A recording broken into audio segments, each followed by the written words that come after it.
عاقبة للمتقين والصلاة والسلام على رسوله سيدنا محمد وعلى آله وأصحابه أجمعين.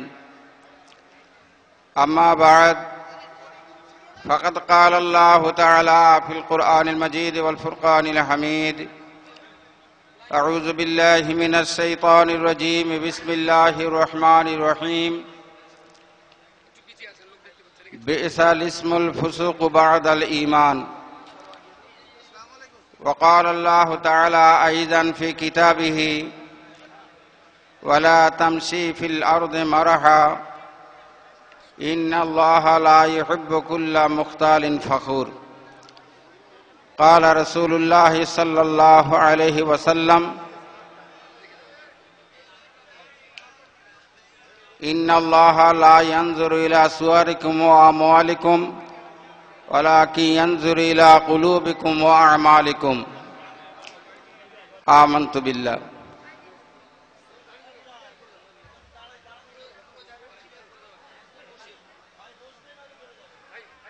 আল্লাহ পাকের দরবারে লাখ শুকরিয়া। জামিয়া রহমানিয়ার বাৎসরিক ইসালে সাহাবের দ্বিতীয় দিনে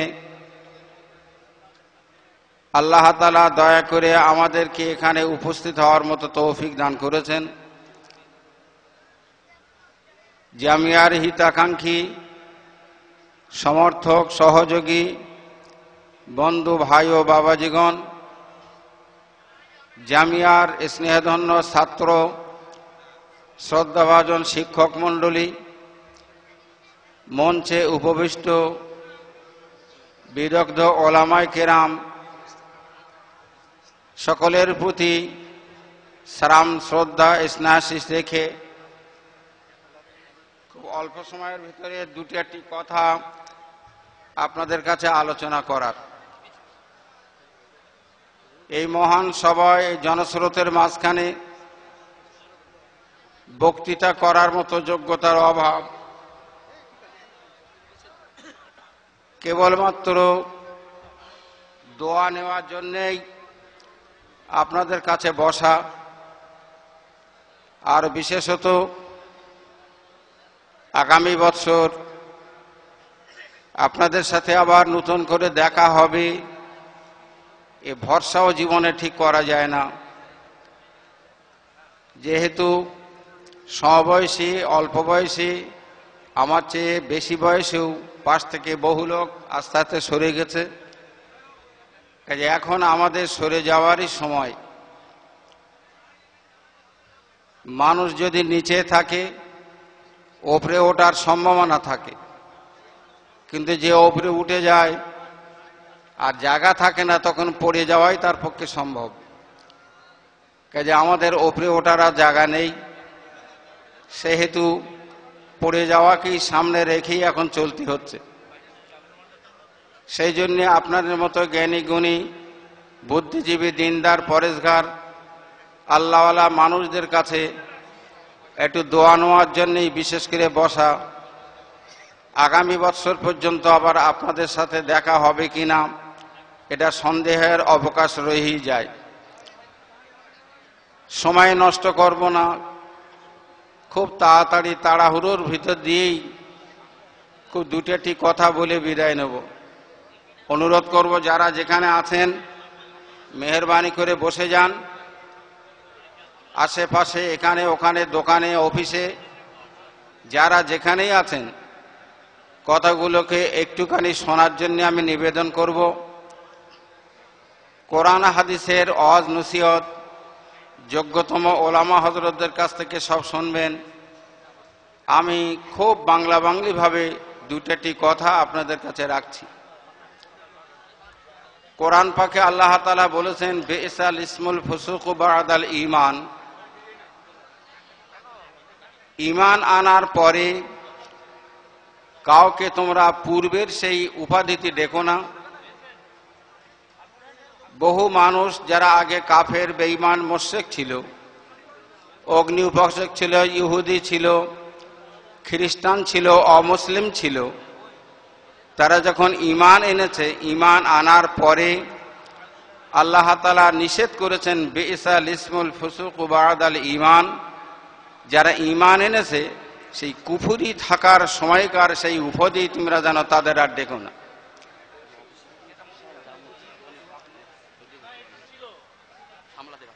অফিসে বিরাট ভিড় হচ্ছে, যেহেতু মুফতি সাহেব সেখানে নেই, একটু অনুরোধ করব 2-5 মিনিট একটু ধৈর্য ধরুন। মুফতি সাহেব অত্যন্ত ক্লান্ত হলো, ওখানে যে এখনই বসবেন, তো আপনারা একটু ধৈর্য ধরুন। ধৈর্য সহকারে আপনাদের দেওয়া পয়সাগুলো আস্তে আস্তে দিন, সারা রাত সময় আছে। অফিসের লোকজনেরা যারা আছে ওরা নিশ্চয়ই আপনাদের পয়সাগুলো নেবেন।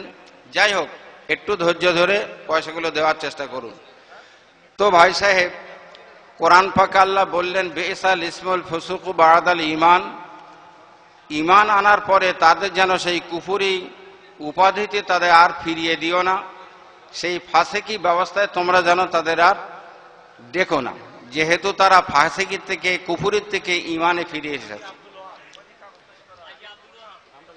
খুব দুঃখ এবং বেদনার সঙ্গেই একটা কথা আপনাদের বলি, নিশ্চয়ই আপনারা শুনেছেন, জেনেছেন, আমার সম্পর্কে বা আমার ছেলেদের সম্পর্কে কিছু বক্তা, কিছু নামীয় পীরজাদা বংশের গৌরবে মত্ত হয়ে রক্তের গরম দেখিয়ে আমাদের সম্পর্কে অনেক কুকথা অকথা বলেছে। আমি সেই দুঃখের সঙ্গে এই কথাগুলো আপনাদেরকে একটু বলছি, একটু দয়া করে শুনুন এবং আমাদের আগামী দিনে করণীয়কে একটু বললেও ভালো হবে। আপনি বলুন, আমার সম্পর্কে পরিষ্কার করে বলা হয়েছে আমার আব্বার নাম ছিল নিমাই মণ্ডল। এখন আগে বাপদাদারা যেমন ছিলেন সেরকম নাম রেখেছিলেন, আমরা পরবর্তীতে আমার আব্বার নাম পরিবর্তন করে নিমাই ওরফে নঈমুদ্দিন করেছিলাম। যাই হোক, আমার আব্বার নাম নিমাই মণ্ডল ধরেই নিলাম। একটা কৃষি পরিবারে, মানে আপনার গরিব পরিবারে আমার জন্ম। তো যেহেতু আমার আব্বার নাম নিমাই মণ্ডল, সেটাকে কেন্দ্র করে আমাদের ছেলেদেরকে উপহাস করা হয়েছে নিমাই চাঁদের পোতা, তার বাপের নাম কালা চাঁদ, তার বাপের চাঁদ অমুক তমুক করে অনেক বিদ্রুপীর সঙ্গে কথাগুলো বলে আব্দুল কাইম সাহেব, আব্দুল মতিন সাহেবকে অনেক উপহাসের নজরে সমাজকে দেখিয়ে দিয়েছে। বুঝতে চেয়েছে এই কথাই, যারা বিশেষ বংশের নয়, বিশেষ সম্প্রদায়ের নয়, তারা কিন্তু বড় হতে পারে না, কেউ ভালো হতে পারে না, কেউ আলেম হতে পারে না, বুজুর্গ হতে পারে না। এইরকম চিন্তা করেই সমাজের কিছু মানুষকে তারা বুঝতে চেয়েছে। এখন আমার ছোট্ট কথা হলো, আমার কথা আমি বাদই দেই, আমার বাপ নিমাই চাঁদ বা কালা চাঁদ যাই হোক, আমার এখান থেকে 5 পুরুষ কি 7 পুজোর আগে হয়তো মুচি, কাওড়া, মুদ্দভাড়া, স্কুলভিল থাকতেও পারে, অসম্ভব নয়। পরবর্তীতে তারা ঈমান এনে যখন মুসলমান হয়েছে, এখানে এই মুসলমান হওয়ার পরেও যদি আমাদের ছেলেগুলো, তাদেরকে যদি এইভাবে উপহাস করা হয়, নিমাই চাঁদের পোতা, কালা চাঁদের পোতা, এরা কোনোদিন পরিষ্কার আলেমুলামা হতে পারে না, বুজুর্গ হতে পারে না। এবং কালকেই একটা রজবলী সাহেবের ল্যাপটপে ধরা আছে, কথাটা শুনলাম, নিজেই শুনলাম, কোন একজন পীরজাদা তার বক্তৃতা মাঝখানে বলতে বললেন কাইম সাহেবের নামটা করি, বারবার বললেন, 3 বার একরাক বলে ও কাফের কাফের কাফের। এটা আমার নিজে কানে শুনেছি, বক্তৃতা আমি দেখিনি। সেখানে বক্তৃতা হয়েছে দক্ষিণ সরাই এক সমাবেশে, সেটা আমরা ক্যাসেট করে সেই বক্তৃতা কালকে মৌলানা রজবলী সাহেব আমাকে শোনালেন। এখন আমার বক্তব্য হচ্ছে, যদি বাপদাদারা যদি আগে অমুসলিম থাকে, তারপরে মুসলমান হলেও যদি তাদের সেই নামগন্ধ না যায়, ভুল বুঝবে না, তাহলে আমার একটা বক্তব্য, আপনি বলুন, বড় পীর সাহেব কেবলা রহমাতুল্লাহ আলাইহি, যিনি বড় পীর নামে খ্যাত, জগৎ বিখ্যাত আল্লাহর ওলি মানুষ, তাঁর যিনি পীর হযরতে মাওলানা শাহ পীর মারুফ কাকি রহমাতুল্লাহ আলাইহি, এই লোকটা কিন্তু প্রথমত ইহুদির সন্তান। মারুফ কারফি রহমতুল্লাহের বাপ ছেলে ইহুদি। এবার ইহুদি বলতে তো আমরা নাসারা বুঝি বা অমুসলিম তো নাকি, একটু কথা বলবেন। তাহলে অমুসলিমের ছেলে মারুফ কারফি রহমতুল্লাহ আলাইহি হযরতে ইমাম জাফর সাদেক রহমতুল্লাহ আলাইহির কাছে ইসলাম কবুল করে, তিনি ইসলাম কবুলের পরে ইমান ইসলামের উপরে আকীদা আমল তৈরি করে ভুবন বিখ্যাত আল্লাহর ওলি হওয়ার পরে তিনি হলেন বড় পীর শাহ কেবলা রহমতুল্লাহ আলাইহির পীর। এখন যদি বিশেষ বংশের লোক না হলে, যদি আল্লাহওয়ালা লোক তৈরি না হয়, আলেম না হয়, পীর যদি না হয়, তাহলে বড় পীর শাহ কেবলার পীর ইহুদির ছেলে এই লোকটা পীর হলো কি করে? আমার কথা বোঝা গেছে নাকি? বড় পীর শাহ কেবলার পীর যিনি মারুফ কারফি রহমতুল্লাহ আলাইহি ইহুদির সন্তান। ইহুদি বলতে অন ইসলামিক মুসলিম নয়, তার সন্তান। তাহলে মারুফ কারফি রহমতুল্লাহ আলাইহি যদি ইহুদির বাচ্চা হয়ে ঈমান আনার পরে আমল আকীদা ঠিক করে খোদা ভীতির অন্তর তৈরি করার পরে যদি পীরের আসন দখল করতে পারেন, আর সেই রকম একটা পরিস্থিতিতে যদি বর্তমানে কোনো পীর বা পীরজাদা বলে যে নিমাই চাঁদ আর কালা চাঁদ অমুক তমুক বিদ্রুপ সহকারে বলে এরা কোনোদিন ভালো হবে না, এই কথাটা ওলামারা এখানে বহু আছেন, এই কথাটা কুফরিমূলক কথা হবে না তো? কথা বোঝা যায়নি ভাই? এখানে আলেমের কারখানা। তাহলে আমাদেরকে বারবার কাফের বলতে যে যদি কেউ মনে করে যে অমুসলিমের ছেলে মুসলমান হলে সে ভালো হবে না, এই চিন্তাটা করাটা কুফরি হবে কিনা আলেমদের কাছে জিজ্ঞাসা করবেন। আর যদি কুফরি হয়, তাহলে যারা এরকম কুফরিমূলক কথা বলে সমাজকে তাতিয়ে দিয়ে বিভিন্ন রকমের অস্বস্তিকর অশান্তি পরিবেশ তৈরি করছে, তাদের থেকে দূরে থাকা আপনাদের দায়িত্ব আছে কি নেই সেটাও মনে মনে চিন্তা করবেন। 2 নম্বর কথা আরো বলি, খুব ভালো করে আপনি লক্ষ্য করুন। কোরআন পাকে আল্লাহ তাআলা বলেছেন, ইয়া আইয়ুহান নাস ইন্না খালাকনাকুম মিন যাকারি ওয়া উনসা ওয়া জাআলনাকুম শুউবান ওয়া কাবাইলা লিতাআরাফু ইন্না আকরামাকুম ইনদাল্লাহি আতকাকুম। পৃথিবীর সমস্ত মানুষ জাতি এক আদম এক হাওয়া থেকে তৈরি। আল্লাহ বলেছেন একজন নারী আর পুরুষ থেকে তোমাদেরকে আমি সৃষ্টি করেছি। ওয়া জাআলনাকুম শুউবান ওয়া কাবাইলা লিতাআরাফু, আমি শ্রেণী শ্রেণী গোত্র গোত্র তৈরি করেছি এই কারণে একে অপরের দ্বারাতে চেনা পরিচয় লাভ করবে বলে। হিংসা বিদ্বেষ মারামারি কাটাকাটি এই সমস্ত করার জন্য নয়, শ্রেণী বা দল সম্প্রদায় তৈরি হয়েছে একে অপরের পরিপূরক হিসেবে চিনে নেওয়ার জন্য। অসংখ্য মানুষের ভেতরে আল্লাহ তাআলা বলছেন ইন্না আকরামাকুম ইনদাল্লাহি আতকাকুম, সমস্ত আদম সন্তানের ভিতর থেকে ওই শ্রেণীর লোকগুলো আল্লাহর কাছে প্রিয় হবে, আল্লাহর কাছে সম্মান প্রাপ্ত হবে, আল্লাহর কাছে ইজ্জত তোলা হবে, যারা খোদা ভীতির অন্তর তৈরি করে, তাকওয়া পরহেজগারী জীবন যারা তৈরি করতে পারে। এই অসংখ্য মানুষের ভেতরে খোদার কাছে প্রিয় হলো তারাই। ভালো করে বুঝুন, আদমের সন্তান হিসেবে ইহুদি খ্রিস্টান মুচি কাওরা অগ্নি উপাসক হিন্দু মুসলমান জৈন খ্রিস্টান পৃথিবীতে মানুষ হিসেবে যা এসেছে সব তো আদমের আওলাদ নাকি? কি ভাই কথা বোঝেন না? সবাই তো আদমের আওলাদ। তাহলে সবাই যদি আদমের আওলাদ হয়, তাহলে যে লোকটা ঈমান এনেছে আর যে লোকটা ঈমান আনেনি, এই আদমের আওলাদ হলেও যারা ঈমান এনেছে আর যারা ঈমান আনেনি, এই দুটো একটু পার্থক্য হবে তো না হবে না? দুটো একটু পার্থক্য তো হবে। তাহলে ঈমানদার আর বেঈমানের যদি পার্থক্য হয়, তাহলে যারা ঈমান আনেনি তারাও আদমের সন্তান, আর যারা ঈমান এনেছে তারাও আদমের সন্তান। কিন্তু আল্লাহ তাআলা বলছেন ঈমান আনার পরে যারা খোদাভীতির অন্তর তৈরি করতে পেরেছে, তাকওয়া পরহেজগারী জীবন করেছে, তারাই হচ্ছে সেই লোকগুলো আল্লাহর কাছে প্রিয় বা আল্লাহর কাছে সম্মান প্রাপ্ত। এখানে কিন্তু বলিনি পীরের বাচ্চা যদি আল্লাহর কাছে সম্মান প্রাপ্ত, বিএমএ পাস করলে আল্লাহর কাছে সম্মান প্রাপ্ত, আপনার কি বলে বড় বড় পদ খুলে প্রধানমন্ত্রী শিক্ষামন্ত্রী হলেই সে আল্লাহর কাছে আপনার সম্মানের পাত্র হবে, এ কথায় কোরআনে বলা হয়নি।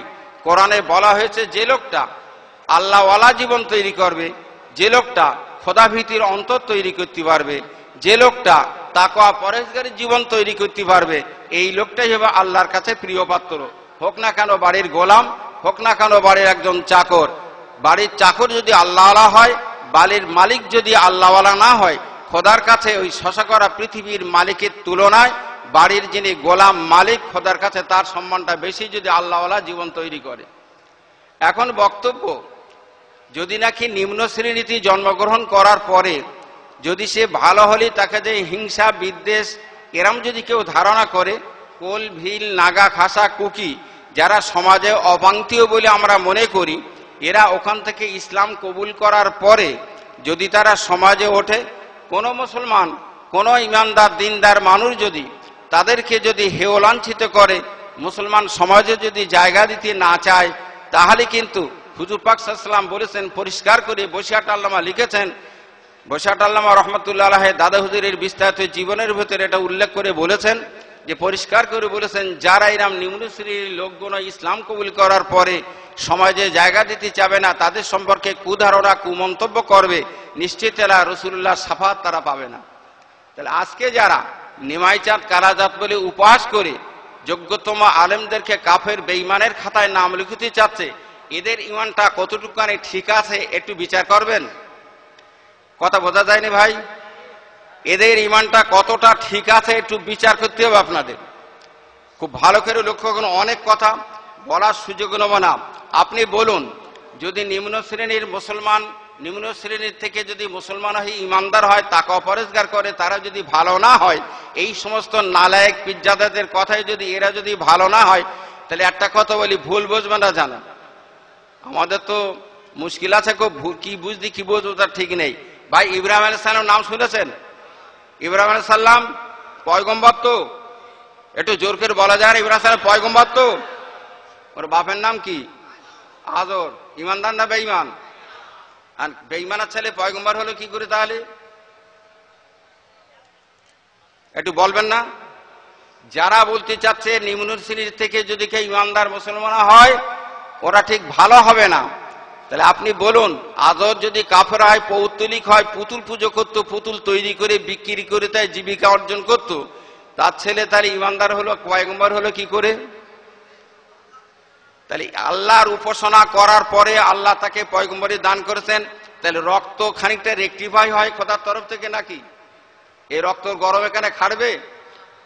আচ্ছা ভাই আপনি বলুন, নূহ আলাইহিস সালাম তো পয়গম্বর, তাহলে নূহ আলাইহিস সালামের ছেলের নাম তো কেনান, সবাই জানেন।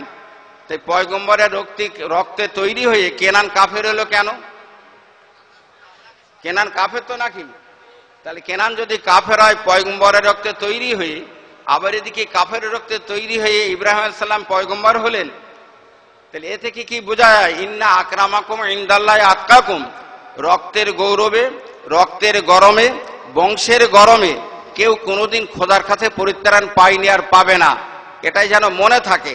আপনি বলুন, সৈয়দনা মুহাম্মদুর রাসূলুল্লাহ সাল্লাল্লাহু আলাইহি ওয়াসাল্লাম যখন পৃথিবীতে এসেছিলেন, মানুষ রূপে মায়ের গর্ভ বাপের পৌরজাতক হয়ে পৃথিবীতে যখন জন্মগ্রহণ করেছিলেন, 40টি বৎসর অতিবাহিত হওয়ার পরে যখন তিনি নবুয়তি পেয়েছিলেন, ইসলাম প্রচারের দায়িত্ব আল্লাহ তার উপরে চাপিয়েছিলেন, আপনি বলুন, এই নবুয়তের পূর্ব মুহূর্ত পর্যন্ত আরব গোষ্ঠীর লোকেরা সব পৌত্তলিক ছিল না? খানায় কাবাতে তখন তো ইতিহাস যা বলে 360টা ঠাকুরের পুজো হয়। খানায় কাবাতে হেরেম শরীফে 360টা ঠাকুরের উপাসনা আরাধনা সেখানে হয়। আপনি বলুন, তাহলে আরব গোষ্ঠীর হুজুর সাল্লামের নবুয়তের পূর্ব মুহূর্ত পর্যন্ত সবাই তো সব কুফরে কাফেরিতি ভরা দেশ। শুধু পুতুল পুজো নয়, ইহুদি ছিল, খ্রিস্টান ছিল, নাজারা ছিল, অগ্নি উপাসক ছিল, গাছ পুজো করত, সাপ পুজো করত, আগুন পুজো করত, চাঁদ সূর্য পুজো করত, এরকম হাজার হাজার দেব দেবীর তারা পুজো করত। তাহলে আল্লাহ ছাড়া অন্য কাউকে পুজো করা আর আরাধনা করা মানে সব তো মোশরিক বেঈমান নাকি? আবু জেহেল আবু লাহাব কোন বংশের লোক? ভাই ভুল বুঝবেন না, কথা বলবেন না। আবু জেহেল আবু লাহাব কোন বংশের লোক?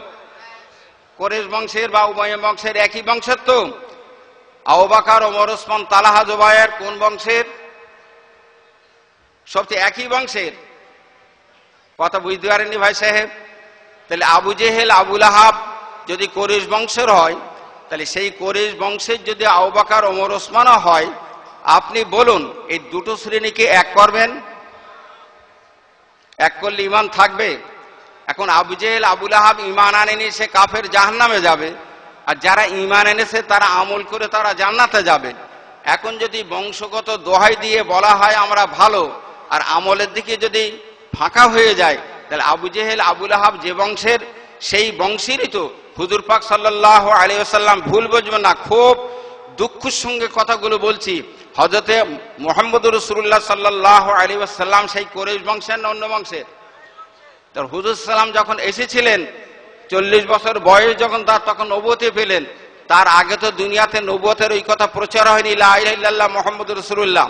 আব্দুল্লাহ, আবু তালেব, আব্দুল মুত্তালিব, হাশেম, মুন্নাব, হুজুর সাল্লামের বাপ, দাদা, চাচা এবং পদদাদা, এরা সব কুফরির লোক ছিল না? ছিল না?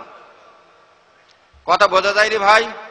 তাহলে সেই কুফরির বংশের থেকে সামি'না ওয়া আতা'না যারা রসুলের কাছে দীক্ষা নিয়ে ঈমান এনেছে, ঈমান মোতাবেক রসুলের আর কোরআন মোতাবেক যারা আমল করেছেন, তারাই তো সাহাবা দরজা লাভ করেছে। যারা একদিন পুতুল পুজো করেছিল, যারাই মাঠ ডাঙ্গা করেছিল, যারাই খুন খারাপি করত, যারাই জেনা করত, মদ খেত, তারাই তো রসুলের কাছে তওবা করে ঈমান এনে তারাই তো সাহাবার দরজা পেয়ে তারাই তো জান্নাতবাসী হয়েছে।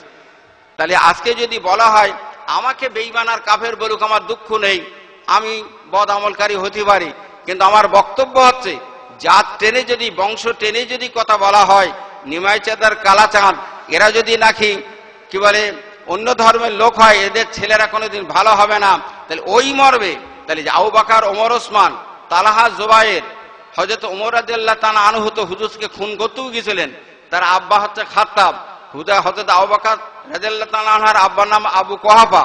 হযরত ওসমান রাদিয়াল্লাহু তাআলা আনহুর আব্বার নাম হচ্ছে আফফান। আপনি বলুন, কুফারি জমানাতে এরা তো ঈমানদার ছিল না, পরবর্তীতে ঈমান আনার পরে তারা বেহেশতি দরজা লাভ করে দুনিয়ার থেকে বিদায় নিয়েছেন।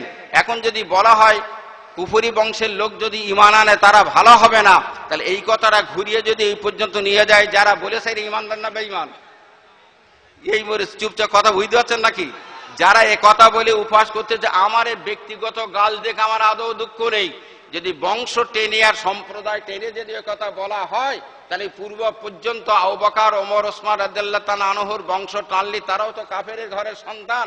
তাহলে এই কথা বললে যারা বলেছে তাদের ঈমানটা ঠিক থাকবে না তারা বেঈমান হবে?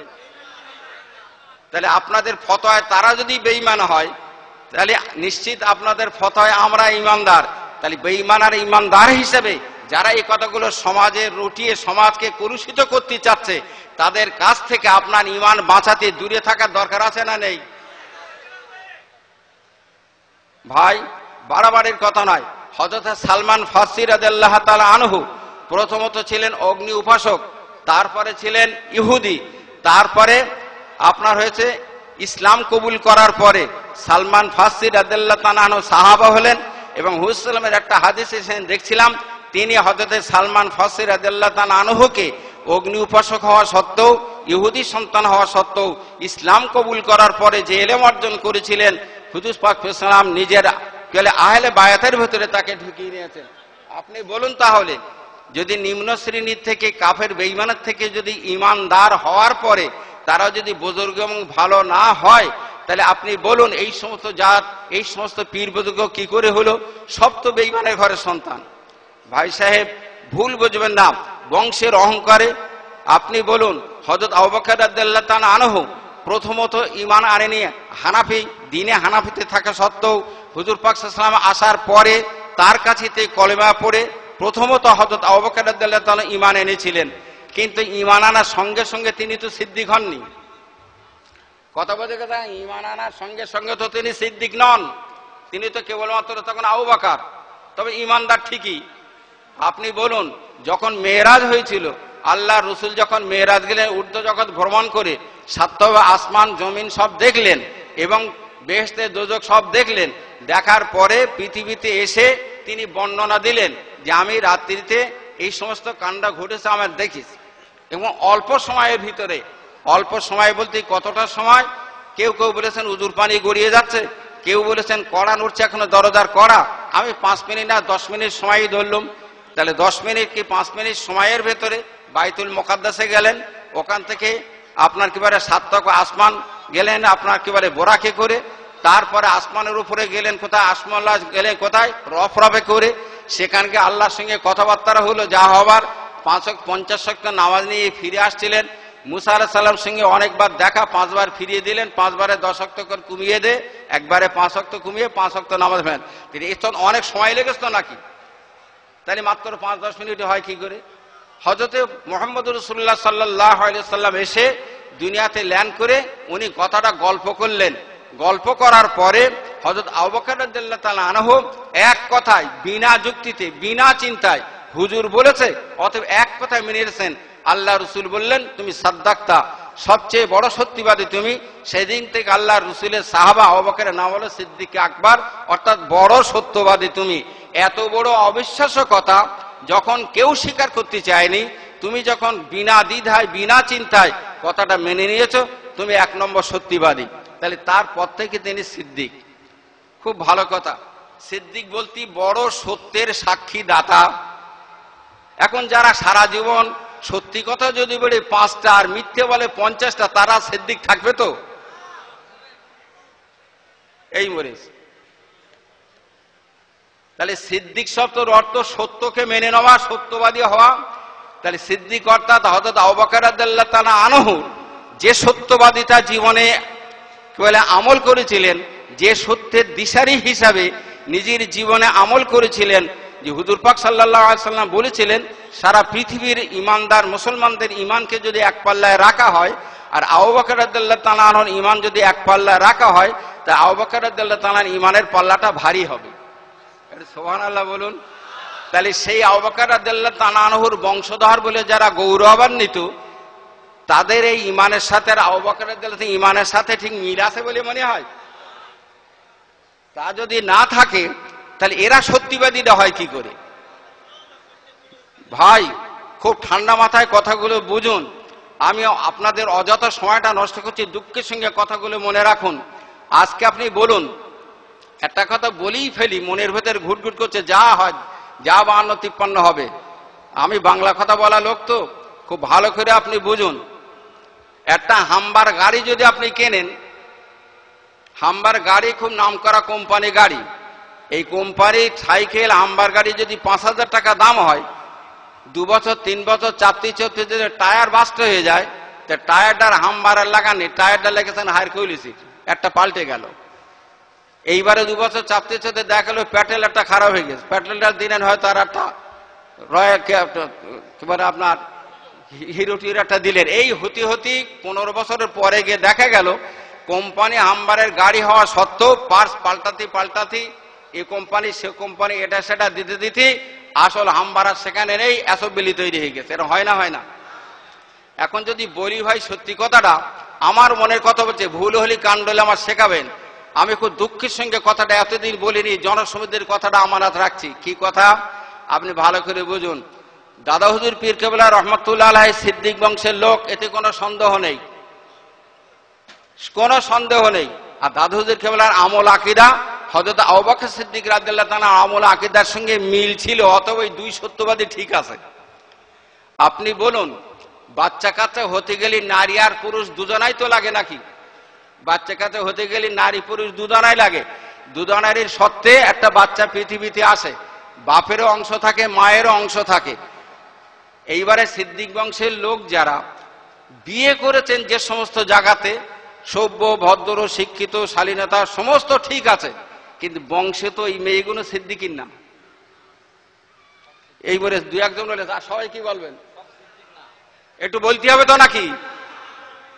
সিদ্দিকির বংশের যারা হুজুররা যারা সব বিয়ে করছেন, যত মেয়ে বিয়ে করেছেন শিক্ষিতা ভদ্রা নম্র পর্দানশীলা আলেম পরেশগারী তাকওয়া সব ঠিক আছে, কিন্তু আসলে বংশে তো তারা সিদ্দিক নয়। তাহলে হারকিউলিসের টায়ার জোড়া হয়েছে না হয়নি? কি হয়েছে হারকিউলিসের জোড়া নাকি? ঠান্ডা মাথায় কথাটা বুঝুন। এইবার হতে হতে 5 হুজুর কেবলাগণ ধরি, আর এখন 52-55 জন ভাই কেবলা যারা আছেন, এরা তো সমস্ত জায়গায় বিয়ে করেছে বাঙালি অথবা বিহারি, এই সমস্ত মেয়েরা সব সাদী সতী সাথী ভালো বনগার লোম, কিন্তু আসলে তো কেউ তো সিদ্দিক বংশের নয়, সিদ্দিক তো বাপ। মায়েরা এই মনে চুপ করে রয়েছেন কেন? খারাপ বলছে নাকি? ভালো করে বুঝুন। তাহলে মার বাপের সংবিধানের বাচ্চা যদি আসে, তাহলে বাপের রক্ত সিদ্দিকি ঠিক আছে, কিন্তু মায়ের রক্তগুলো তো হারকুলিস, আপনার হিরো, এটা সেটা নানান তাল জুড়েছে না জুড়েনি? অতএব এই হতে হতে হতে হতে আজকে যারা বলতে চাচ্ছে নেমাইয়া চাঁদ কাল্লা চাঁদ, এরা হয়তো আমার মনে হয় এদের সেই সিদ্দিক বংশের থেকে হতে হতে লুপ পেয়ে কোথায় চলে গেছে তার ঠিক নেই। কি কথা বোঝা গেছে নাকি? যার কারণে এই কথাগুলো তারা বলেন। পিসাবরা তেল পুড়ে দেয়, তেল পুড়ে দিলে 100 তেল পুড়ে দিলে বাবা তেল কমে গেলে একটু তেল দিও, তেল মিশিয়ে নিও। এখন তেল কমে গেলে তেল দিয়ে হতে হতে গায়ে মাথায় মাখতে মাখতে দেখা যাচ্ছে 1 সপ্তাহে 15 দিনে 100 তেল ফুরিয়ে গেছে। এবার একটুখান থাকতে আবার 100 দিয়েছে, আবার একটুখান থাকতে আবার 100 দিয়েছে। দ্বিতীয় যদি 100 তেল পড়া যদি 3 কুইন্টাল তেল মেশ হয়, ওতে আর পড়া তেল থাকবে বলে মনে হয়? এই মরিস কথা বোঝা যায়নি ভাই? ওতে আর পড়া তেল থাকবে? আবার পড়ার দরকার। ভাই সাহেব, আতরের শিশির থেকে আতর ফুরিয়ে গেলেও দিন কতক তাতে গন্ধ থাকে, দিন কত গন্ধ থাকতে থাকতে আস্তে আস্তে সে গন্ধ হাওয়ায় হাওয়ায় হাওয়ায় উড়ে শেষ হয়ে আর থাকে না। তাহলে আতর গন্ধ নিতে গেলে আবার শিশিতে আবার আতর পুঁততে হবে, তারপর তো। দাদা হুজুর কেবলা রহমতুল্লাহ আতরের শিশি, এটা কোনো সন্দেহ নেই, পূর্ণ মাত্রায় গোলাপি বা মেসকাম্বারে ভালো আতরের শিশি। ওই শিশি আস্তে আস্তে আস্তে আস্তে আস্তে খালি হতে হতে আর তেল পরার আর লোক নেই। খালি শিশি দিয়ে কতদিন চলবে বাপ? বেশি দিন চলবে। অতএব এই খালি শিশি বলেই কান্তজ্ঞান হারিয়ে যাওয়ার কারণে নেমাইয়া চাঁদ আর কালা চাঁদ পরে উপহাস করতে পারে। নতুবা সিদ্দিক বংশের লোকেরাও তো এক সময়, যারা হুজুর সাল্লাল্লাহু আসার আগে, তারাও তো কুফরিতে মগ্ন ছিল, ছিল না ভাই? যাই বা হোক, প্রসঙ্গ আমি পাল্টাবো, বেশি আর বড় কথা নয়। তো আমি আমার সাধারণ ভাষায় কথাগুলো বললাম, আপনি এবার বলুন।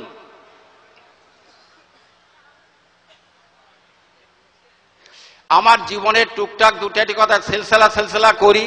আমাদের এলাকাতে ফুরফুরা দাদা হুজুর পীর কেবলা রহমতুল্লাহ সিলসিলা বা বসিরাত আলমদের কিতাবের মসলা মসলায় চলার জন্য আমরা চেষ্টা করি। আমি নগণ্য খাদেম, আমি আমার জীবনে যতটা চেষ্টা করেছি, আমি জানি না, অহংকার ফখরের কথা নয়, এদত এলাকার বসিরহাট এলাকার আলেমারা যদি সেই সময় যদি নাকি এই চেষ্টাগুলো করত, তাহলে ভেজালের সংখ্যা মনে হয় একটু কম থাকতো। 1385 সালে আমাদের বইকারা মাদ্রাসায়, আপনারা চেনবেন গোলাম মুর্তজা সাহেব, যিনি বক্তা সম্রাট নামে খ্যাত, আমি আনতে নিষেধ করেছিলাম। গ্রামের এক ভদ্রলোক জোর করেই তাকে এনেছিলেন। আমি বলেছিলাম যদি উনি সিলসিলা বিরোধী কোনো কথা বলে আমি তার প্রতিবাদ করব। যাই হোক, তিনি অনেক বক্তব্যের পরে লোকে তাতিয়ে দিলে তাকে সিলসিলার বিরুদ্ধে লোকটা অনেক কথাই বলল। এমনকি কিয়াম এবং আখেরের জোর পড়লে কুফরিমূলক ফতোয়া তিনি সেই সভাতে দিলেন এবং 20,000 টাকার চ্যালেঞ্জ ঘোষণা করলেন।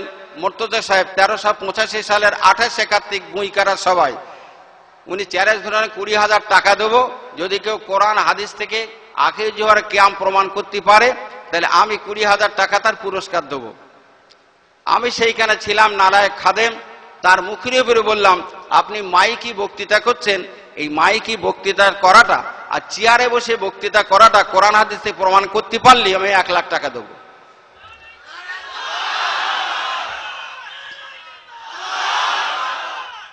এক লাখ টাকা দেবো। বেচারির মুখ বন্ধ হয়ে গেছে। আমাকে বলছে, আপনি কি আলেম? আমি ঠিক ছুড়ে দিল, আপনি কি আলেম? ও যদি একটুখানি আওয়াজে বলে থাকে তার 3 ডবল আওয়াজ আমি বলিস। এখান থেকে 85 সাল আর আজকে কত 22 সাল, তাহলে ক বছর আগে? 37 বছর আগে। আর আমার বয়স আজকে 78 বয়স। ওর থেকে মাইনাস করলে কত হবে বয়স তখন আমার? হ্যাঁ, 40 বছর বয়স। তাহলে সেই তুলনায় আমি ছেলে মানুষ। আমি তার মুখের উপর বলেছিলাম, আপনি কি আলেম? ও আর কিছু বলতে পারেনি। পরবর্তীতে তাকে বসিয়ে রেখে সেই সভাতেই প্রায় ঘন্টা দেড়েক আমি বক্তৃতা করলাম। শেষ পর্যন্ত বলছে, আপনার বক্তৃতার উত্তর দিতে হবে। সেটা আপনার খুশি, বক্তৃতা দিতে পারলে দেবেন, বেলা 10টা পর্যন্ত 12টা পর্যন্ত চলবে, আপত্তি নেই। আর উত্তর দিতে পারেনি, বেচারি চলে গেছিল। আমি তাকে রেজিস্ট্রির চিঠি দিয়ে ওই চ্যালেঞ্জের মোকাবেলা করে 22শে পৌষ, সেই 85 সালের 22শে পৌষ আদানতলার সভায় আমি তার প্রতিবাদ সভা করি। মৌলানা জিয়াদ আলী সাহেব, পানিগড়া হাফেজ সাহেব হুজুর, আবুল হোসেন সাহেব প্রমুখ আমাদের এলাকার আলেমদের নিয়ে তীব্র ভাষায় সেখানে প্রবাদ করে আপনার প্রতিবাদ করেছিলাম। কিন্তু সেই চ্যালেঞ্জের মোকাবেলা করার জন্যই মুর্তজা সাহেব আসেনি। তাহলে এটা সিলসিলার একটু ন্যূনতম হলেও খেদমত হয়েছে না হয়নি?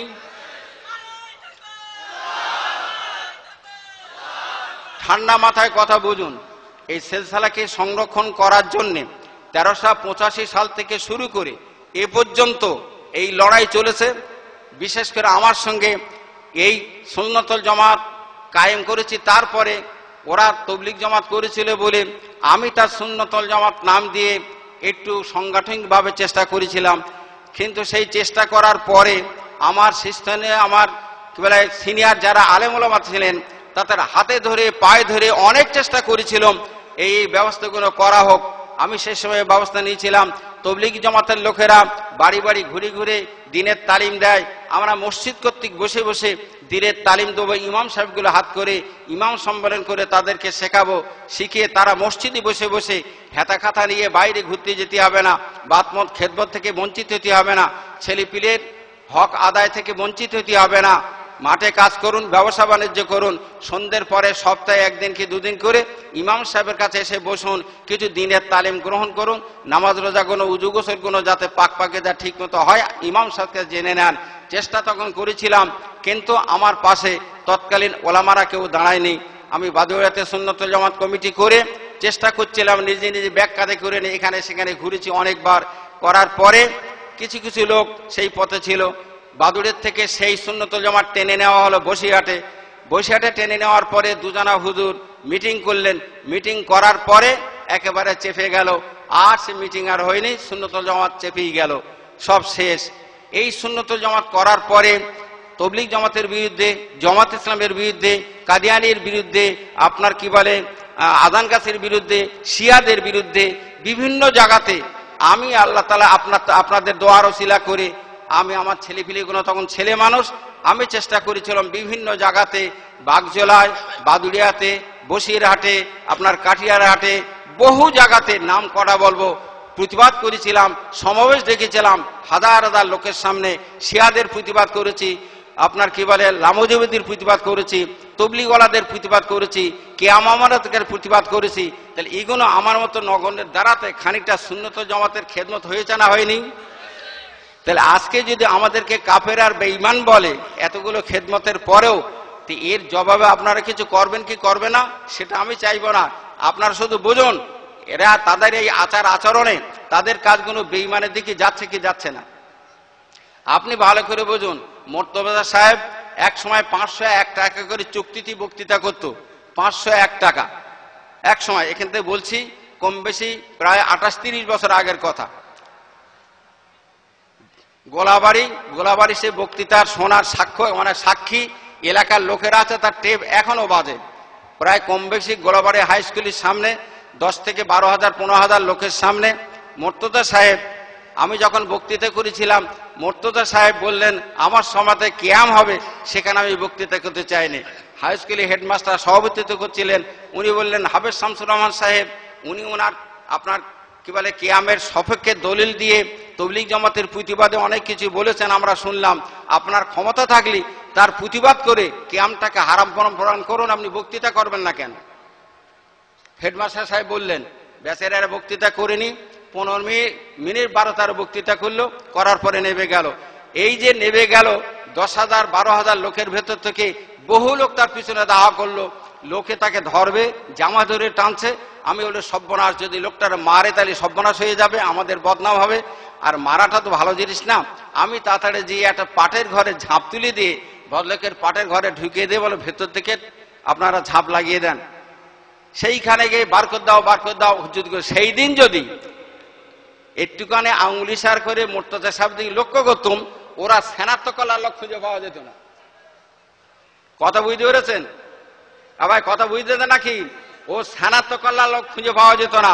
আমি দেখলাম তার গায়ে সুন্নতি লেবাস, মাথায় সুন্নতি টুপি, অতএব ওর গায়ে হাত তোলাটা ঠিক হবে না। টুপি আর জামার বরকত আছে, তাই তাকে বাঁচিয়েছিলাম। পরে তাকে ঘরে পুরে রেখে আমি আবার 1.5 থেকে 2 ঘন্টা বক্তৃতা করি ওদের প্রতিবাদে। আল্লাহর ফজলে 501 টাকা নেওয়াটা দূরে যাক, রাত্রির অন্ধকারে এক লামুজাবের বাড়িকে রাত্রিরে আত্মগোপন করে থেকে ভোর রাত্রি 5টার সময় বাস ধরে চলে গেল, 501 টাকা নিতে হয়নি। ভাই, এটা খানিকটা সুন্নতুল জামাতের ফুরফুরার সালার খেদমত হয়েছে না হয়নি? আমি কোনোদিন এ কথা আত্মকথা কারুর কাছে বলিনি, আজকে বাধ্যতামূলক বলছি। নিমাই চাঁদের কালা চাঁদের ছেলেরা আর বাপেরা কি করতে পারে, তোমরা জীবনে হয়তো ততটা করোনি, যতটুকানি করতে পেরেছি। আজকে যদি এলাকাতে জামিয়ার মতো এইরকম ফুল বাগান তৈরি হতো না, যদি ওই বীজ বপন করা না হতো। কথা বোঝা গেছে নাকি ভাই? কটা কথা আপনাকে বলবো। বহু জায়গাতে আলিয়া মাদ্রাসার একজন প্রফেসর, নাম করেই ফেলি, কেননা যারা বেঈমান করার তালে ঘোরে, একদল বলে গীবত করা না যায়, অনেক আলেম ওলামা আছেন গীবত করা আবার অজেব বটে। যাদের দ্বারাতে, যে সমস্ত আলেমের দ্বারাতে, যে সমস্ত রাজনৈতিক নেতাদের দ্বারাতে মানুষ পথভ্রষ্ট হয়, ইমানের ক্ষতিকারক ব্যবস্থায় যায়, তাদের প্রতিবাদ করে ইমানের পথে রাখার জন্য তাদের নাম করে বলা যায়। কি ভুল বলিনি তো? খুব ভালো করে মৌলানা আব্দুর রহমান সাহেব সিনিয়র প্রফেসর, যিনি আলিয়া মাদ্রাসার সিনিয়র প্রফেসর, সম্ভবত মারা গেছেন, বেঁচে ঠিক জানি না। তো আমার ছেলেরও ওস্তাদ, তবু আমি বলছি আব্দুর রহমান সাহেব আজান গাছির মাতব্বরি করে। আজান গাছির বাগমারি ওখানে একটা মসজিদ আছে, সেখানে তার মাতব্বরি করে। ওদের নিয়ম হলে বিনা পয়সায় দিন দুয়ের শান্তি মঙ্গল, সালামতি, শান্তি, দরুদ শরীফ পড়লে খোদার সঙ্গে দেখা করা যাবে। মোবারক লবঙ্গ ওদের কাছে আছে, সেই লবঙ্গ পড়িয়ে দিলে 1000 রকমের রোগ ভালো হয়। আবু জেহেলের মুঠের ভেতরে কাঁকর নাকি ওদের কাছে আছে, এইসব বলে ওরা। ওই মৌলানা আব্দুর রহমান সাহেব এক সময় কলসুর হাই স্কুলে, বাগজলা পাশে কলসুর হাই স্কুলে চাকরি করত। সেই এলাকায় কিছু ছাত্র আছে, সেই সুবাদে রাজাপুর সিনিয়র মাদ্রাসা, ওই মাদ্রাসায় একবার ওনাকে বক্তা হিসেবে দাওয়াত করেন। খোদার ফজলে আমার মতো নগণ্য খাদেমকেও সেখানে দাওয়াত করা হয়। আমি গিয়ে দেখি মৌলানা আব্দুর রহমান সাহেব বক্তৃতা করছেন। উনি চেয়ারে বসে বক্তৃতা করছেন, ভালো। উনি বক্তৃতা যা করেছেন, আলেমানা বক্তৃতা ভালোই করেছেন, যেহেতু মাদ্রাসা সভা, শিক্ষক ছাত্র সব আলেম, ভালোই বক্তৃতা করেছে। আর আমি জানি ও যেহেতু ইমানের নষ্ট করার একটা বীজ, আমার যতটুকু ক্ষমতা আছে ও বীজ আমার ঝাড়াতে হবে। যাই বা হোক, ও লোক পেছনে চেয়ার নিয়ে বসে আছেন, আমার টাইম দিলে আমি বক্তৃতা করছি। সেখানে বক্তৃতা পুরো টাইমটা 1.5 ঘন্টায় আজান গাছের প্রতিবাদ করল। আজান গাছের প্রতিবাদ যতটুকু বৈশাট আল্লামা আজান গাছিতে লিখেছেন, অধ্যায় আজান গাছে, আমি নোটফট করিনি, আমার বোঝার মতো পকেটে রেখেছিলাম। দেখে দেখে সেই সব ওখানে অ্যাপ্লাই করিস। আমার পুঁজি কিচ্ছু নেই। হুজুরি কেতাব থেকে আমি যখন কেতাবের নাম আর পৃষ্ঠা নম্বর বলছি, আব্দুর রহমান সাহেবের তখনই পিলে কেঁপে গেছে। এসব কেতাব তো চোখই দেখিনি, আর আমি তার পৃষ্ঠা বলছি, কেতাবের নাম বলতেছি। কথা বোঝা যাচ্ছে নাকি? বসরুদ্দিনের রুহানি দোয়া তথা বরকত বক্তৃতা 1.5 ঘন্টা বক্তৃতা করার পরে আমি একটা উদাহরণ দিয়েছিলাম যে ফেরাউন আলাইহিস লানাত, ফেরাউন যখন খোদাই দাবি করেছিল, হামান তখন বলেছিল তোমার খোদাই দাবি টেকবে না যত সময় পর্যন্ত তুমি তোমার দেশ থেকে ধর্মীয় শিক্ষা না তুলে দিতে পারবে। ধর্মীয় শিক্ষা যতদিন থাকবে তোমার খোদা বলে কেউ মেনে নেবে না। ফেরাউন তখন বলেছিল ধর্মীয় শিক্ষা যত স্কুল কলেজ ছিল সব বন্ধ করলে, তাকে বলে দিলে যে যদি কোথাও ধর্মীয় একটা অক্ষর বই পাও এনে দিলে একটা সোনার টাকা দেবো। এই করে করে প্রায় 8-10 বছরের ভেতরে মিশর থেকে ধর্মীয় শিক্ষার ব্যবস্থা একেবারে পুড়িয়ে ছাই করে দিলে, শেষ করে দিলে। সেই সময় বলেছিল আনা রব্বুকুমুল আলা, আমি সবচেয়ে বড় খোদা।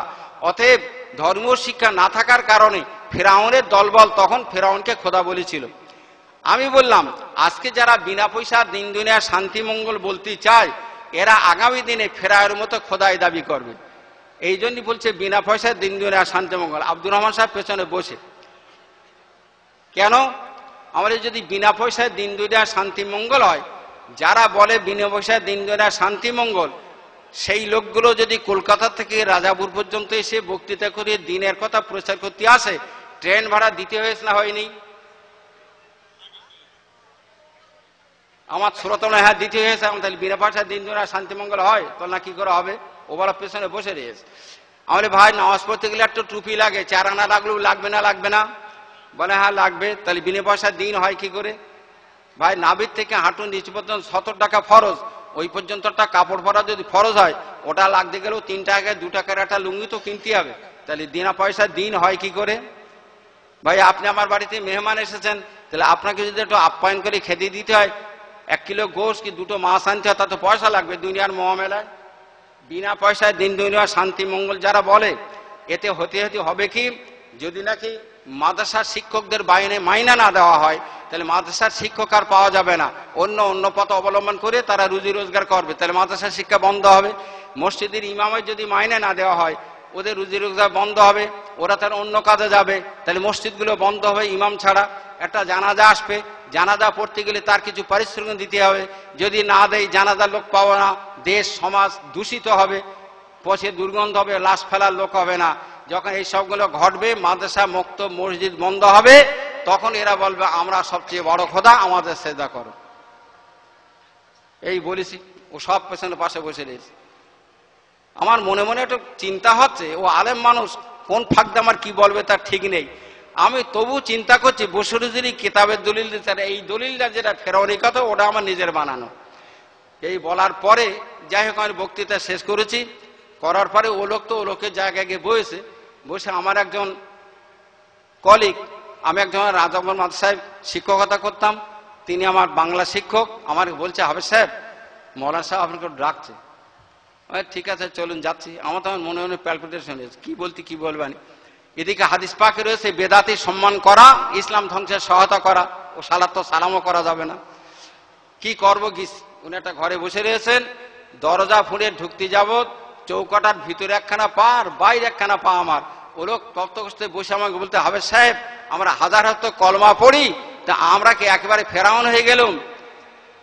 তাহলে মৌলানা সাহেব, জেনা করলেও ছেলে হয় আর বিয়ে করলেও ছেলে হয়, দুটো বলে এক না। কথা বোঝা গেছে নাকি? আল্লাহর ফজলে আমি বলছি, আজকে কমপক্ষে 25 বছর আগের কথা। এতটুকু কথার বিনিময়ে আব্দুর রহমান সাহেব আর বাগজলায় আসার আর সুযোগ পায়নি। 25 বছরের ভিতরে আসেনি, 2-4টা লোক আজান গাছে হয়েছিল, তারা ফের হানাফিতে গেছে। নারে তাকবীর, নারে তাকবীর। আপনি বলুন, তাহলে এইগুলো সিলসিলা খানিকটা তাদের সঙ্গে প্রতিবাদ করার মনোভাব আমার ছিল বলেই এতটা করতে পেরেছিলাম, তো নাকি এটা কি সিলসিলার খেদমত হয়েছে না হয়নি? আজকে যারা নিমায়ন চাঁদ কালী আসাদ বলে উপাস করতে চাচ্ছে, ওদের তো পায়জামা গরম হয়ে যাবে। কি এরাম পাল্লায় পড়লি তো পায়জামা গরম হয়ে যাবে। ভাই সাহেব বেয়াদবি মাপ চেয়ে আমি সময় নষ্ট করছি অনেক, আর বাড়বো না। মনের খিদে তো অনেক, বলে শেষ করা যাবে না।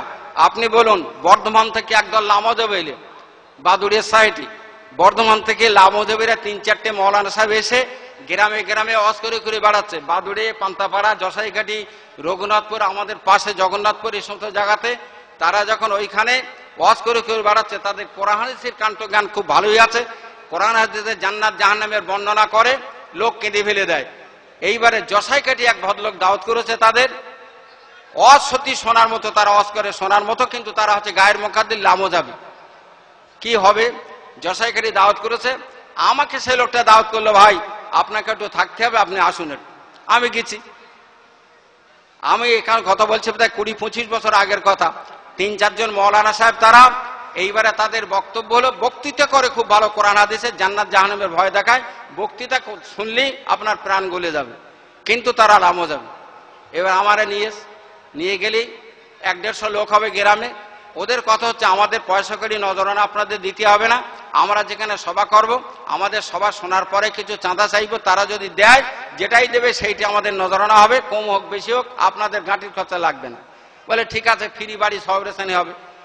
আমি গেছিলাম, ফ্রি তোর কলজে দিচ্ছি, দাঁড়া। আমি গেলুম, যাওয়ার পরে ওদেরকে বসিয়ে রেখে আমি ঘন্টা 2 বক্তৃতা করলাম লামোজবের প্রতিবাদে। সাইকাতুল মুসলিমিন, কামিউল মুফতাদিন, মোজাহাব মীমাংসা, তারপরে হানাফি মোহাম্মদ বাহাদ নওয়াবপুরের সমস্ত বাহাদের বইটি পড়ে শুনে ঠিক করে যেয়ে আমি ওদের প্রতিবাদ করলাম ঘন্টা 2 ধরে। ওরা ফেকে মোহাম্মদী, দর্রে মোহাম্মদী, আর আপনার কে বলে কাজী শওকতের লেখা যে সমস্ত বইতে আমাদের কাফের বেঈমান বলেছে, সব বলার পরে আমি আমার বক্তব্য শেষ করেছি। এইবার লোকগুলো নিচে নেমে এসে আমাকে ধরেছে, ভাই আপনি কোথাকার পাস? আমি তো ঘোড়ার ডিম কোথাকারও পাস নাম বললাম, শুধু এইখানকার পাস। তখন বলছে, এসব বই কোথায় পেলেন? আমার লাইব্রেরিতে আছে, আপনি চলুন দেখবেন, বই আমার আছে। আল্লাহর ফজলে একটা লোক 13 মিনিট আর একটা লোক 15 মিনিট বক্তৃতা করেছিল। 500 পয়সা চাঁদে উঠেছিল, ওই বাড়ি গেল তা আর আল্লাহর ফজলে বাদুড়ের গা তার আর আসতে হয়নি। ভাই তাহলে এই বেদাতের প্রতিবাদগুলো আমার মতো মূর্খের দ্বারা তা কিছুটা হয়েছে না হয়নি? আজকে সেই সমস্ত কাজ করতে করতে এই সুন্নতুল জামাতের সংগঠন করলাম। সুন্নতুল জামাতের সংগঠন করার পরে এই মাঝখানে তো বললাম 62 পর্যন্ত ডেকে নিয়ে সেটা তো প্রায় ডুবিয়ে আর পুড়িয়ে শেষ করতে চেয়েছিল। খুব ভেতরের কথা বলছি, একদিন দুটো ছেলে মাতিনার কায়েম বাড়ির ভেতরে ঝগড়া বাঁধাচ্ছে। খুব ঘরের কথা বলছি ভাই, মনের ব্যথাগুলো আজকে আমরা যদি উপহাসের পাত্র হই তারা বলুক, কিন্তু প্রকৃতপক্ষে বংশ আর কম টেনে যদি এইভাবে বলে তাদের ইমান থাকবে কিনা, এটি হচ্ছে দুঃখের কথা। আমার ইমান যাবে না। ভাই সাহেব ঝগড়া বাঁধাচ্ছে দুই ভাই, কি করবে? একজনে বলছে সমাজের কিছু করতে হবে, আর একজনে বলতে চাচ্ছে মানুষ সমাজে কথা শোনার, যা বলবো তা নেয় না, শোনে না, বলে না। এই নানান তাল করে গেঁজে গেঁজে হচ্ছে। আমার হাতে একটা দানা ছুরি রয়েছে, কুঞ্চি চাকরিতে কি একটা করবো। বাড়ি আমার বৌমারা রয়েছে, বৌমাদের সাউরি আছে, সব ঘরের কথা বলছে। এখান থেকে কম বেশি 10-11 বছর আগে এইরকম ঝগড়া হচ্ছে। আমি দুই ভাই ঝগড়া শুনিয়ে যাচ্ছি। শুনতে শুনতে শুনতে শুনতে আমি টুক করে এতটুকু কথা দুই ভাইকে সামনে রেখে বলেছিলাম, সামনে দিয়ে বললাম, শোনো আমি একটা কথা তোমাদের বলি, এক কলমা লেখাপড়া যতটুকু করলে তোমাদের দিয়েছে শিখেছো, এই আলেম হিসেবে আলেমের দায়িত্ব সমাজের উপরে কিছু আছে না নেই? আমার কথা, আমার ছোট্ট কথা এটাই, তোমরা যা এক কলমা লেখাপড়া শিখেছো, এই লেখাপড়া শেখার কারণে আলেম হওয়ার, আলেম নামটা তো আল্লাহ তোমাদের দেশে, যে সেই আলেম হিসাবে সমাজের উপরে কিছু করণীয় তোমাদের কাজ আছে কিনা এটা একটু চিন্তা করো। বড় ছেলে একটু মেজাজি বানা, ওর ভেতরে একটু রাগটাগ হয়েছে, তো কি করতে হবে তাহলে বলেন? ভাষাটা এইরকম। আমার ওর কিচ্ছু করতে হবে না তোমাদের। সুন্নতুল জামাত আমি যেটা করেছিলাম, মাঝখানে তো এখন গুমপানা হয়ে যাচ্ছে, তো এইটাকে কেন্দ্র করে দেখো নতুন করে কিছু আছে গড়া যায় কিনা। তার কি করতে হবে আমাদের? তুমি একটা চিঠি লিখে দাও, আমি সই করে দিচ্ছি, একটা মিটিং ডাকো। আলহামদুলিল্লাহ সেখানে বসেই বড় ছেলে চিঠি লিখে দিলে, আমি চিঠিতে সই করলাম, ভাষাটা বড় ছেলের, সইটা আমার। সেই সইটা 500-700 লোক হলো, অনেকটা এরিয়া, বনগাঁ থেকে শুরু করে বারাসাত, এদিকে মিনাখা, এদিকে বসিরহাট এলাকা, সমস্ত থেকে আপনার বেলেধানপুরের লোকদের উপরে আমার শুকরিয়া, তাদের প্রতি আমি কৃতজ্ঞ। তারা সেই দিন জায়গা দিয়েছিল ভোলামিয়ার টালি কারখানাতে। আমরা সেখানে মিটিং করেছিলাম, আমরা ডাল আলু খেতে দিয়েছিলাম। বর্তমান আমাদের যিনি প্রধান, তখনও তিনি প্রধান, তিনি সেদিন ডাল আলু গোপালপুরতে খেয়ে যাবে, লোকে বদনাম দেবে, আমার তেলে অন্তত ডিমির ব্যবস্থা করে দেন। আমার প্রধান সিরাজ ভাই সাহেব সেদিন প্রায় 500-700 ডিম কিনে দিয়েছিলেন সঙ্গে সঙ্গে, আমার ভালো মনে আছে। সেইখানে নতুন মিটিং করে আবার সুন্নতুল জামাত সম্পর্কে আবার নতুন করে দল তৈরি করে কমিটি তৈরি করা হলো। সেই দিন কমিটি তৈরি করে 37 না 38 জন কমিটি তৈরি করে আবার কমিটির পোর্টফোলিও করা হবে। সেই কমিটির ভেতর থেকে লোক প্রস্তাব দিয়ে আমাকে দিয়ে সভাপতি করলো, সেক্রেটারি করা হলো কাইম সাহেবকে। সেই থেকে শুরু করে 10-11 বছরের ভেতরে এইটাকে কেন্দ্র করে বাড়তি বাড়তি বাড়তি বাড়তি ছিল বাদুড়ে, হলো আপনার বসিরহাট থেকে গেল পশ্চিমবাংলা, পশ্চিমবাংলা থেকে হতে হতে এখন আলহামদুলিল্লাহ অল ইন্ডিয়া তথা সর্বভারতীয়। আজকে যখন পত্তন দিয়েছিলাম, দুপাতা চারা একটা বেরিয়েছিল, একটা অঙ্কুর দুপাতা চারা বেরিয়েতো না, একটা দানা পুতলি দুপাতা চারা বেরোয়, ঘেরা বেড়া জল পানি ঠিক মতো দিলে সেই গাছটা একদম বড় হয়, অনেক ছায়া বিস্তার করে। পুঁতেছিলাম দুপাতার চারা, এইখান থেকে প্রায় 30 বছর আগে। মাঝখানে গুম হয়ে যাচ্ছিল, দুটো ভাইয়ের প্রচেষ্টায় আবার মিটিং আটাং করে বিভিন্ন রকমের চেষ্টা চরিত্রে করে আল্লাহর ফজলে সেই দুপাতার চারাকে সেবা যত্ন করার কারণে আজকে দেখা যাচ্ছে সেই সেবা যত্ন দুপাতার চারা শাখা বিস্তার করে সমস্ত ভারতবর্ষ ব্যাপী তার শাখা বিস্তার করেছে না করিনি ভাই? অতএব আজকের দিনে আপনাদের কাছে আমার বক্তব্য এতটুকুই। আমি আমার নগণ্য খাদেম হিসাবে, সাধারণ মানুষ হিসাবে আমি চেষ্টা করেছি আজকে এই সুন্নতুল জামাত তথা এই আপনার সিলসিলাকে বাঁচিয়ে রাখার জন্য। বাংলা 1389 সালে একটা আমার কি বলে বদলা হজের সুযোগ হয়, সেইবার আমার গ্রামে একটা মক্তব তৈরি করি। গ্রামের যে সমস্ত মাদ্রাসা মক্তব ছিল দেওবন্দির হাতে চলে যাওয়ার কারণে আমি তখন ছন্ন ছাড়া মানে একা পড়ে গেছি। আমার বাচ্চাদের যদি ওদের হাতে পড়তে দেই তাহলে হবে কি, ওরাই আবার তবলিগ মালা তৈরি হয়ে বুকি বসে দাড়ি ছেড়বে, আমি সেখানে পড়তে দেবো না। সেই হিসাবে আমার বড় ছেলে যখন হাফিজে শুরু করে পড়ছিল, সেই সময় তবলিগ জমাতের আলেমেরা আমার বাড়ি যায়, আমার কাছে বলেছিল যতদিন পড়বে ওর পড়া খরচ যাবতীয় খরচ আমরা বহন করবো, আপনার কিচ্ছু করতে হবে না, ছেলে আমাদের দেন। আমরা কিচ্ছু করতে হবে না, আমার ছেলে মূর্খ থাকে তাও ভালো, শত্রু তৈরি করতে রাজি না। নারে তাকবীর। আমি দেইনি তাদের হাতে। যাই বা হোক, গরিবতার ভিতর দিয়ে তারা পড়াশোনা করেছে এসেছে, আমার চেষ্টা থাকলেও তাদের চেষ্টা না থাকলে হয়তো আমি পারতাম না। যাই বা হোক, তারপরে আমি গ্রামে একটা মক্তব তৈরি করলাম। মক্তবে এক বাড়িতে দালানে তার সঙ্গে চুক্তি করে বললাম 10-15টা বাচ্চা, আমার 3-4টে বাচ্চা, আর কটা বাচ্চা নেই সেখানে। আমার ভাই আবু হানিফা সাহেব প্রেসওয়ালা, ওকে প্রথম আমি নিয়োজিত করলাম সেখানকার মোদারেস। প্রথম ইউনিভার্সিটির চ্যান্সেলর হচ্ছেন আমার হানিফা সাহেব, 15টা-16টা বাচ্চা কাচ্চা নিয়ে। তারপরে হতে হতে হজে যাওয়ার কথা হলো। হজে যাওয়ার মুখে আমার কি বলে তারাগুনের এক ভাই সুরত আলী সাহেব, তিনি বললেন ভাই তোমার গ্রামে খানিকটা জমি আছে, তুমি নাকি মাদ্রাসা করবা, তো মাদ্রাসা করার জমিটা দেবো। বলে ঠিক আছে চলো, উনিও হজে যাবে, একসঙ্গে হজে যাই, হজেতে ফিরে এসে জমি লিখে দিয়ে তোমার মাদ্রাসায়, তোমার জমিতে আমার মাদ্রাসা করবো। আবুল হোসেন সাহেব, মাস্টার আব্বাস আলী সাহেব, এরকম প্রমুখ 17-18 জন একটা দল কাফেলায় আমরা ইংরেজি 83 সালে আমরা হজে যাই। সেই হজে যাওয়ার পরে সেইখানে যে হেরেম শরীফে খানায় কাবার মাঝখানে বসে, খানায় কাবার পাশে বসে মিটিং করেছিলাম আবুল হোসেন সাহেবের সঙ্গে, যে বাড়ি যে আমি একটা হেফজখানা তৈরি করব। গ্রামের পরিস্থিতি আমার এই গ্রামের 95% লোক তখন তবলিগ হয়ে গেছে। আমার বাড়ি পুকুর বন্ধ, রাস্তা বন্ধ, কারোর বাড়ি যাওয়া বন্ধ, আমার কারো বাড়ি ওঠা বন্ধ।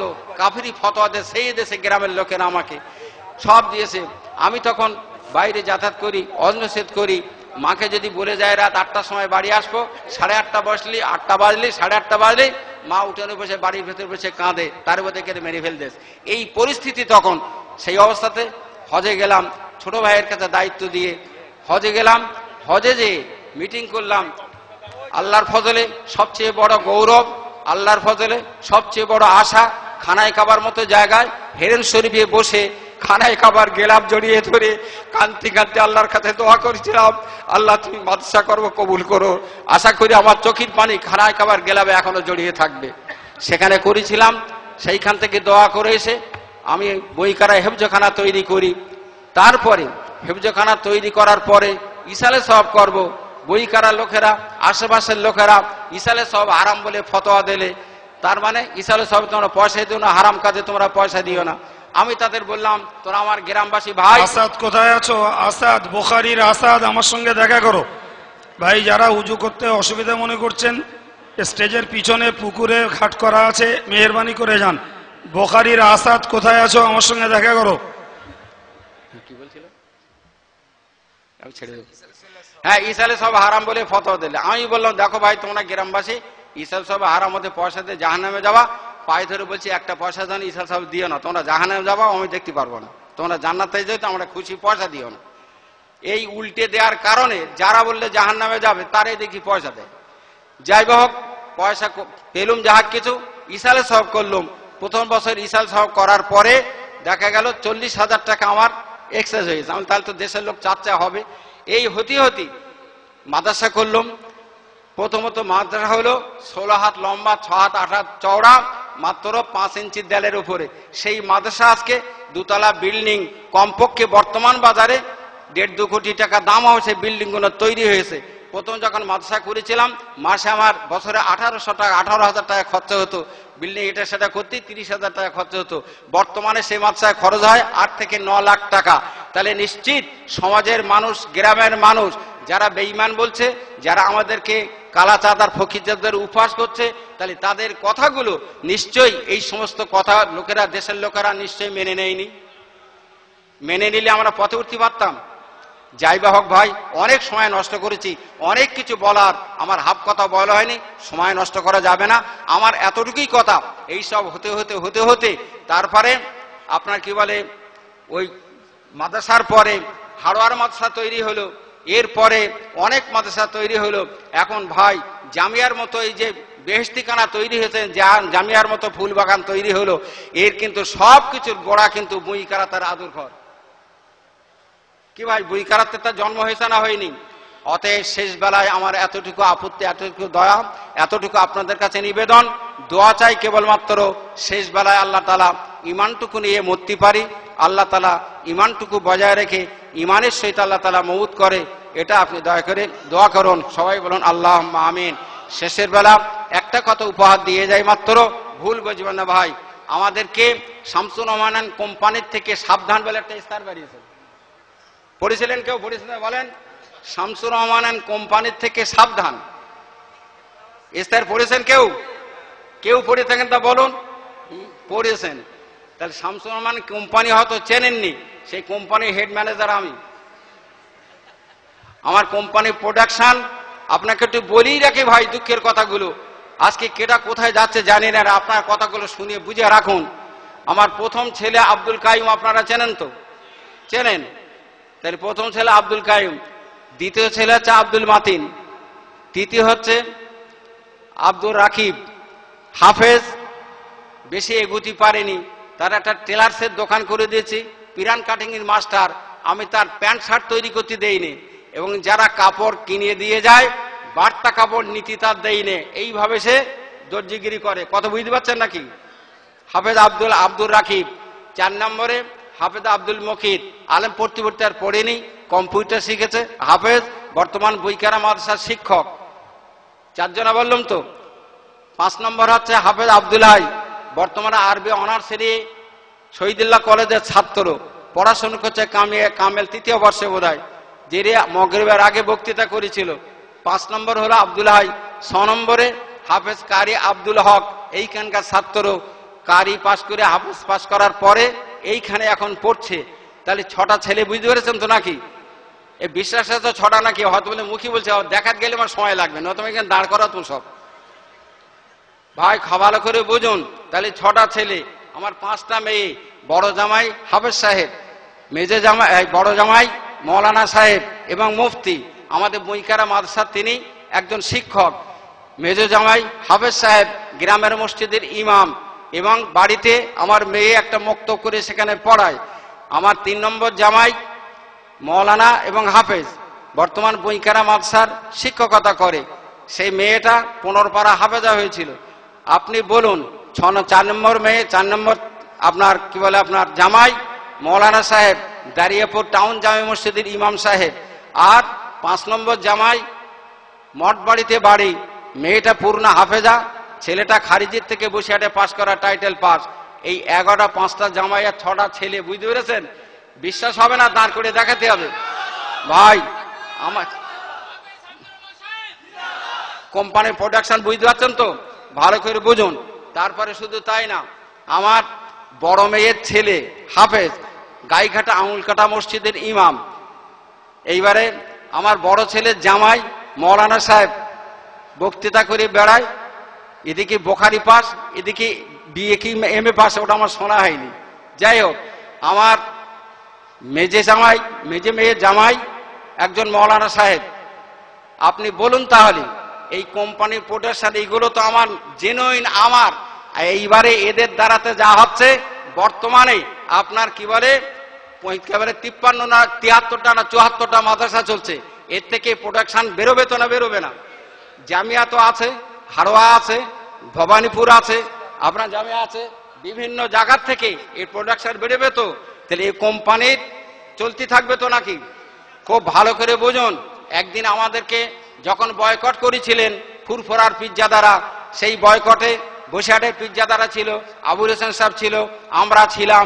এত সত্ত্বেও দেখা গেল শেষ পর্যন্ত দুনিয়ার স্বার্থে, টাকা কামাইয়ের স্বার্থে, দুনিয়ার প্রিয়ত্ব, দুনিয়ার লোভ লালসা বাঁচিয়ে রাখার জন্য তারা যখন মিশে গেল, 2 পীর একসঙ্গে মিশে গেল, এদিককার পিজ্জাদা ওদিককার পিজ্জাদা মিশে গেল। একদিন একটা বক্তৃতা হচ্ছে, মাতি সাহেব আমাকে একটা মোবাইল কানে ধরিয়ে দিলে, বক্তৃতাটা শোনেন। বক্তৃতা হচ্ছে বারাসাতের কোন এক গ্রামে, নামটা এক্ষুনি আর বলবো না, আবার একটু ফিতনাবাজে যাবে। যাই হোক, বারাসাতের এলাকাতে কোন এক গ্রামে ফুরফুরা শরীফের মুরব্বী হুজুরদের ভেতরে একজন হুজুর বক্তৃতা করতে করতে বলছেন, সেই দিন আমাদের সমাবেশ চলছিল আপনার কি বলে বাগজোলায়, কমবেশি 10 থেকে 12,000 লোক সেখানে আমি মোবাইল কানে শুনলাম। ভদ্রলোক বলছেন, পীর সাহেব খুব আনন্দের সঙ্গে, বাবা শুনেছো আমে দুধি মিশে গেছে, সব আটি সব বাগানে গড়াগড়ি খাচ্ছে, বাবা শুনেছো আমে দুধি মিটে গেছে। আমদুদ বলছি ফুরফুরার পিজ্জাদা বসিয়ার পিজ্জাদা এক হয়ে গেছে। আমদুদ বুঝেছেন নাকি? সব পিজ্জা দেখ হয়ে গেছে, আর আমরা হচ্ছে আটি বাগানে গেছি, আমরা মিশতে পারিনি। যাই বা হোক, আমরা বাগানে। যাই হোক, বলার পরে সবার শেষে যখন মোনাজাত হবে, আমি টুক করে একটুখানি একটা জবাব দিয়ে দিয়েছিলাম সেই দিন। আজকেও জবাবটা আপনাদের কাছে বলে রাখছি, কান খাড়া করে শুনে রাখুন। জবাবটা আল্লাহর চেয়ে আল্লাহ হয়তো কবুল করলি করতে পারেন। কি কথা বলেছিলাম? আমি শুনুন, আমার দুধ একসঙ্গে কষতে মাখালি সুখাদ্য তৈরি হয়, এটা অস্বীকার করার জায়গা নেই। কিন্তু খাওয়ার পরে রাত্রি খালি সকালে পায়খানায় পরিণত হয়, পায়খানা হয়, দুর্গন্ধ হয়, পরিবেশ দূষিত হয়, সেখানে লোক যায় না। আটি যদি বাগানে যায়, ও আটির থেকে আবার চারা হবে, কিয়ামত পর্যন্ত চারা হবে। এই সামলানা তোমরা জীবনে সামলাতে পারবে। এখন ভাই সাহেব, এই আটির চারা হয়েছে না হয়নি? কথা বোঝা যাচ্ছে? ওরা হাতড়ে মাটি পাচ্ছে না, তাই কখন কি বলে তাল পাচ্ছে না। কথা বুঝতে পেরেছেন? অপেক্ষা করো, এখনো সময়ের অপেক্ষা করো, চাকা বেশি দিন ঘুরবে না। সময়ের অপেক্ষা করো, চাকা বেশি দিন ঘুরবে না। আমরা নাচিস নাজান গোনাগার হতে পারি, জ্যান্ত লোক তোমরা যতই আমাদের বিরোধিতা করো, পীর বুজুর্গ ওলি যারা কবরে শুয়ে আছে, আমি বিশ্বাস করি তাদের রুহানি দোয়া যদি না থাকতো, এই পর্যন্ত পৌঁছানো সম্ভব হতো না। অতএব কবরে শুয়ে যারা ভালো দোয়া করতে পারে, ধ্বংসের দোয়া তারা করতে পারে। করতে পারে না? পারে না। অতএব ন্যায় সত্য হকের উপরে যারা আজকে তোমরা হিংসাত্মক মনোবৃত্তি নিয়ে এইরকম চেষ্টা কোনো চালিয়ে যাচ্ছ, অপেক্ষা করো, পরলোকগত বুজুর্গদের বদদোয়ায় পড়ে ধ্বংস না হও। ভাই আর বাড়ছি নে, অনেক সময় নষ্ট করেছি, বেয়াদবি ক্ষমা চাই। দয়া করে একটু দোয়া করুন। আগামী বছর আপনাদের সঙ্গে দেখা হবে কিনা আল্লাহই জানেন। দেখা না হলেও ভালো, হলেও ভালো। খাস করে দোয়া করুন, ইমানের সহিত মউত হয়। মউতের সংবাদ পেলে দয়া করে একটু জানাজায় হাজির হবেন। এতটুকু বলে শেষ করি। আমার আওলাদ, ছেলে, বাচ্চা কাচ্চা, আঞ্জমানে ওয়াইজিন, সংগঠন, আমাদের প্রতিষ্ঠান, সকলের জন্য আমভাবে দোয়া করবেন। যিনি যেখানে আছেন, পয়সা যত দিতে পারেন না পারেন, খাস করে আন্তরিক দোয়া করুন। আল্লাহ আমাদের নেক মকসদকে পূরণ করেন, আমাদের প্রতিষ্ঠানগুলোকে কবুল করেন। এর দ্বারাতে আলেম হাক্কানি রব্বানী তৈরি হয়ে কিয়ামতের দিন আল্লাহ তাআলা আমাদের নাজাতের ওসিলা বানিয়ে দেন। ওয়া মা আলাইনা ইল্লাল বালাগ। আসসালামু আলাইকুম।